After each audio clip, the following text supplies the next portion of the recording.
Every air disaster is news, but one of the most horrifying scenarios is a crash where a pilot is accused of bringing down the plane deliberately.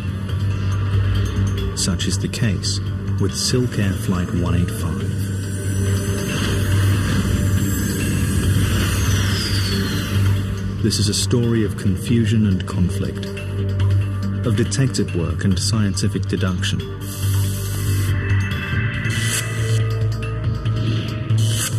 And above all, it is the story of the pressure investigators come under to determine the cause of a crash, however shocking their conclusions might be.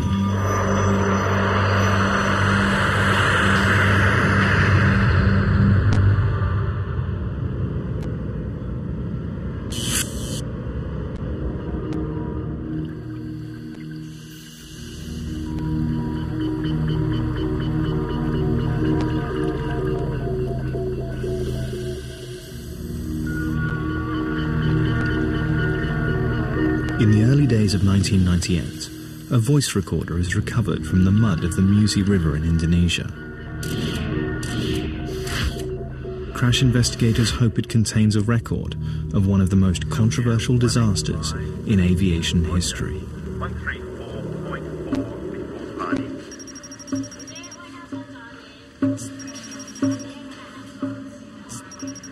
20 days earlier, the crew of Silkair Flight 185 are heading along the walkway to their aircraft, a Boeing 737, to make it ready for the short hop back to Singapore. They've already completed an uneventful first leg from Singapore to Jakarta. It's a perfect day to fly. The Soekarno-Hatta International Airport in the Indonesian capital of Jakarta has blue skies with scattered clouds.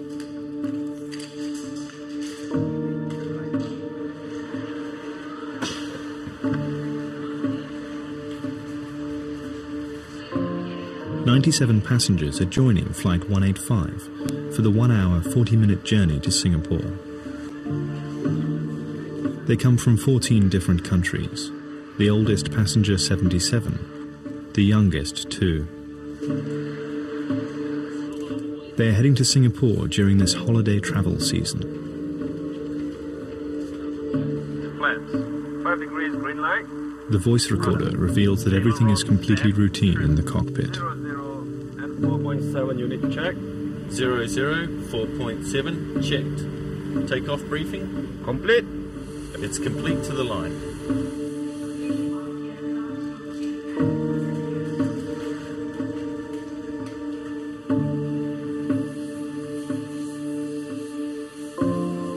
Both pilots have extensive flying experience.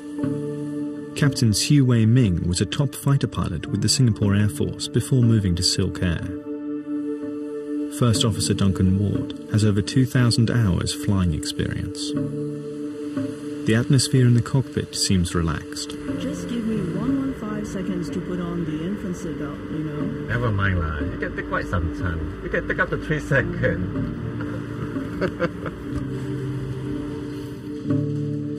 The last passengers board the aircraft, and the doors are closed.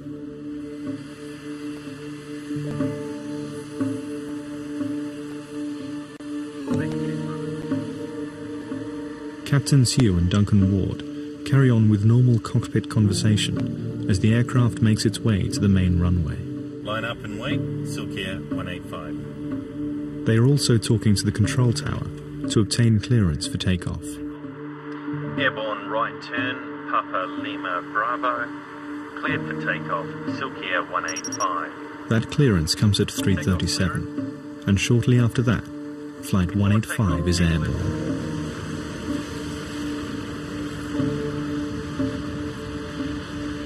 Jakarta Air Traffic Control assigns the 737 a cruise altitude of 35,000 feet.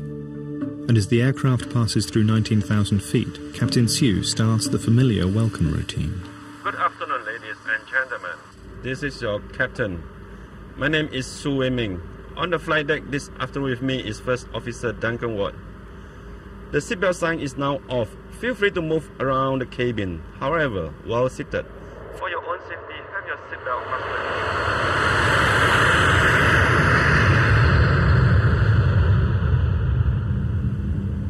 Everything about the flight is normal and routine. Passengers and the flight crew are offered a light meal and drinks. Just a couple. Some water? You want? Fine, thanks.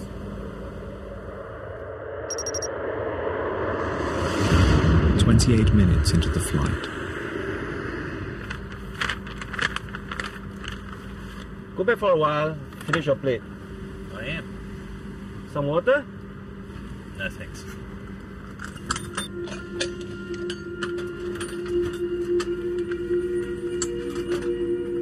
This is the last conversation recorded on the cockpit voice recorder of Flight 185.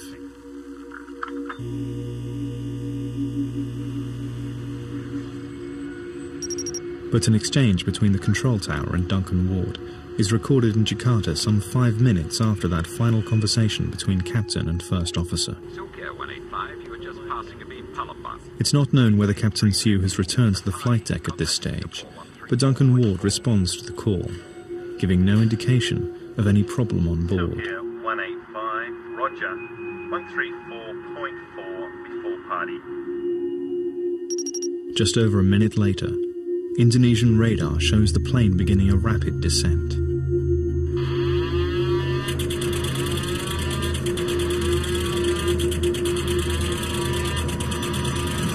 It drops 15,500 feet in just 30 seconds before disappearing from the radar screen.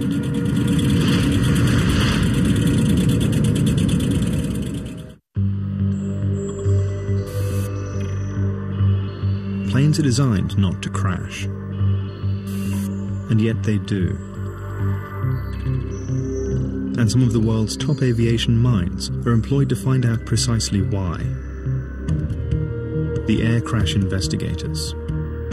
As an investigator, you hope that you can bring some positive to light out of a very tragic circumstance. My goal has always been, I want to enhance aviation safety.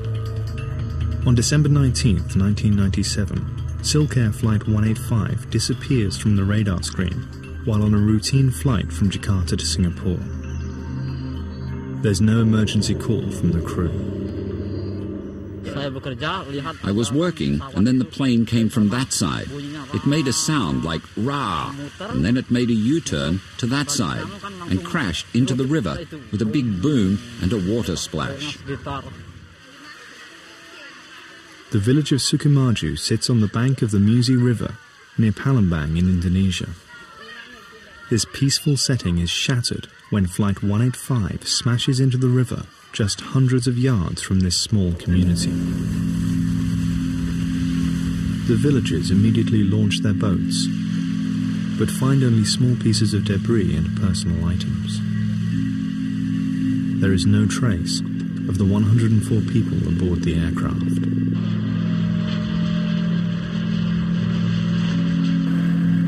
Very soon, investigators and relatives of passengers arrive at the remote crash site.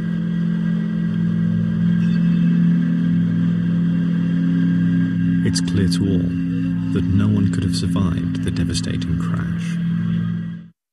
It's time for the air crash investigators to begin their painstaking work. At the beginning, I saw nothing. It was completely underwater. And you have to know that after that we found out that the aircraft was completely destroyed. Completely destroyed. Professor Duran heads up the Indonesian Investigating Authority, now known as the National Transportation Safety Committee. He's joined by a team of experts from America's National Transportation Safety Board. The NTSB had a lot of background in 737 investigations, especially in the recent past, because of a multiple of accidents that occurred with the 737 aircraft. It's a formidable team of investigators facing a formidable challenge. This was a very unique accident. I had seen high-speed destruction of aircraft that had struck the ground, but there were large pieces of that aircraft left. In this particular instance, because of the speed that the airplane impacted the water, it was total devastation, total destruction of that aircraft. The first impulse is just to cry after I've seen the wreckage.